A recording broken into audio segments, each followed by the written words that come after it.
నల్గొండ జిల్లా మునుగోడు మండలం Kachalapuram Canara mini bank నిర్వాహకుడిని గ్రామస్తులు నిర్బంధించారు. స్త్రీ నిధి లోన్లకు సంబంధించిన జమల విషయంలో అవకతవకలు జరిగినట్లు తెలిసింది.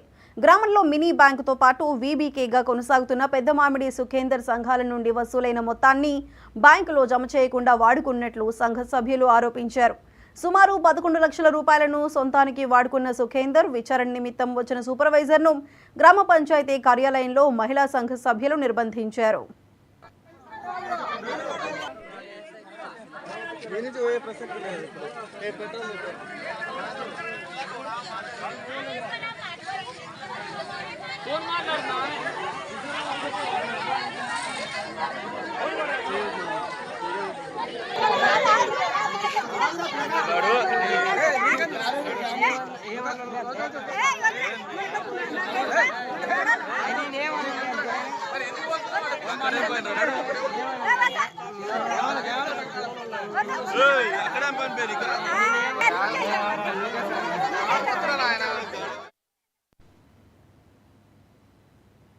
న్యాయస్థానం ఇచ్చిన ఆదేశాలను అమలు